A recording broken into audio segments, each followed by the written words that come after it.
Today, I'm going to try to show you the whole series of implementing a new behavior. So we had, the other day I showed you where the day before we had done teaching him to run around the cone, and the following day he was so solid in that behavior that it was like it had been there for a long time. So today we're going to work on, I'm going to put see this, I have this little bucket here. We're going to turn that upside down, and we're going to put that in there, and we're going to get him to stand on it with both of his front feet, and that's going to be the goal for today. So anyway, in he goes. Let me finish getting ready. Got my marker, got my food, so I'm going to put this in there. So he says, okay, cool, there's something special about that thing. So he's going to go try going around it, which is what we did before. So he goes towards it. I'm going to mark that behavior. So again, he's going around it because that's the behavior that he learned the other day. So we're not going to reward that. We're going to reward when he pays attention to it.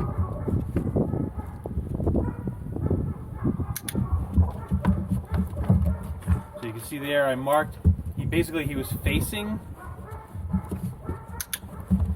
touching it with his nose.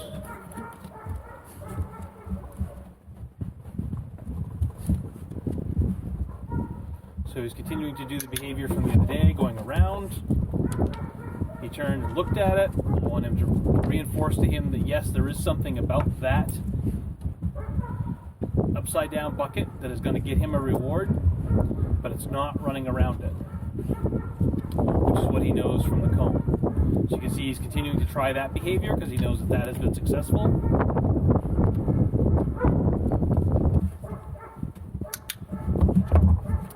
So again, he's paying attention to the upside down bowl. He's going back experimenting with the behaviors with the cone, which is running around the bowl, which is running around it. That's what got him the reward the other day. So again, he's paying attention to the bowl. I'm going to continue to reward him for paying attention to the bowl, because once I can get him to the point where he's consistently, like he is right now, going to the bowl and paying attention to it, then we can bring in a little bit of frustration by holding off on the reward, and then he's going to try something new again.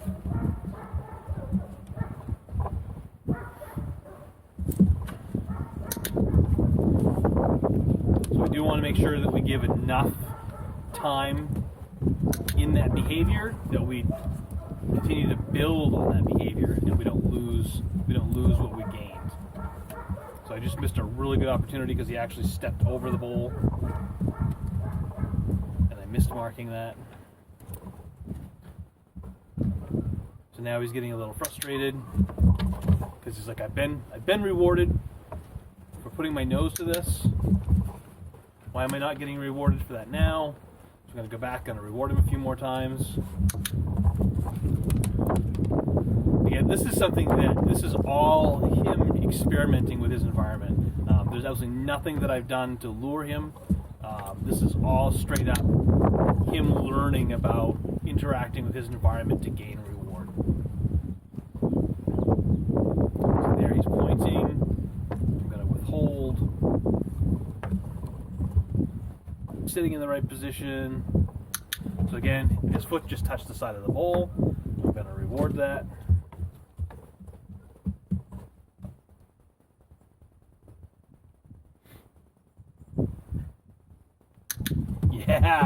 Yeah, right there. Yeah. So I'm gonna bonus reward that one. I'm gonna give him a bunch of reward for that because his foot was actually, I almost didn't see it, but his foot was actually on top of the bowl.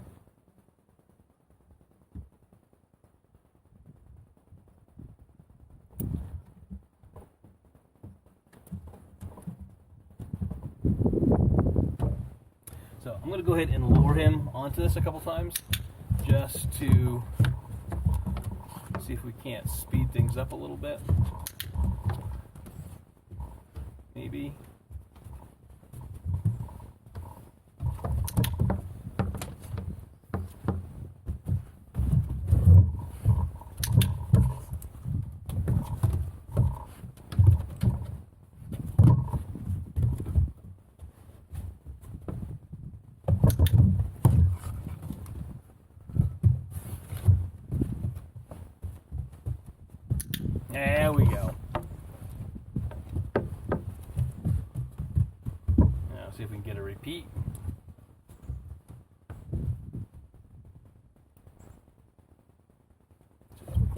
looking, still a little unsure.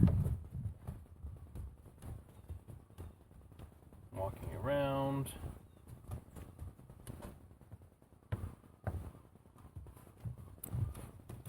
What are these things that have gotten me rewarded before? So we'll do another lure.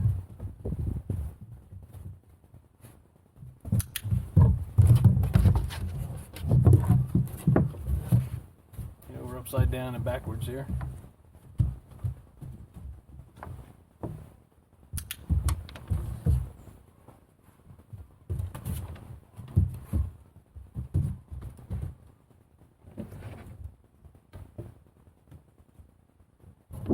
Paw on the bowl.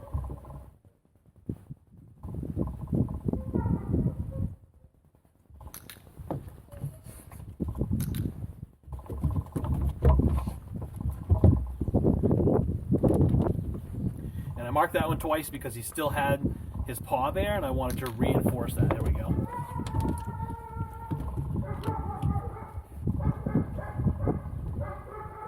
Yeah, you can see once they get it, they get it.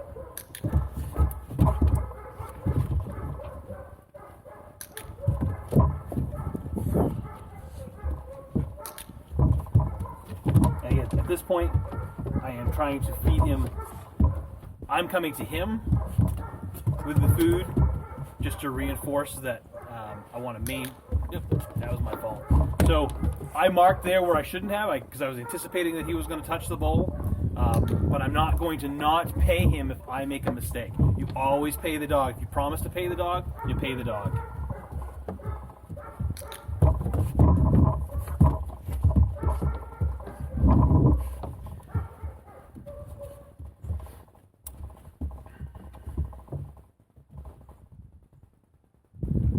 There.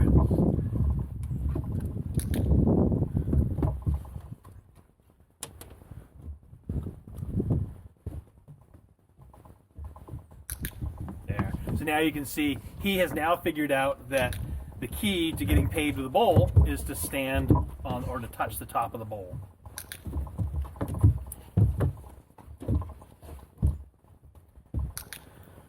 So now I'm going to move the bowl. Just because I want him to understand it doesn't matter where the bowl is.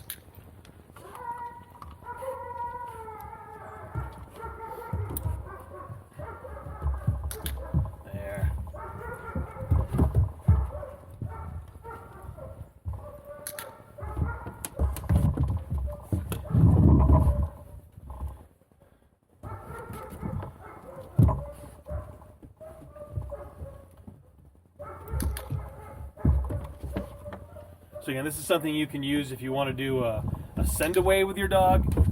Once you can teach them that there's a benefit to being in a certain place, and again, the bowl is the start just because it's different. It sets up. It's easier for the dog to differentiate that between just that and a board on the ground. So you could use this if you wanted to teach a send away, get the dog to where there's a value in them standing on it, staying on it. You can use this later on to transition to a board for place board. And in the place board, there's all kinds of things you can do with that. So I'm out of food.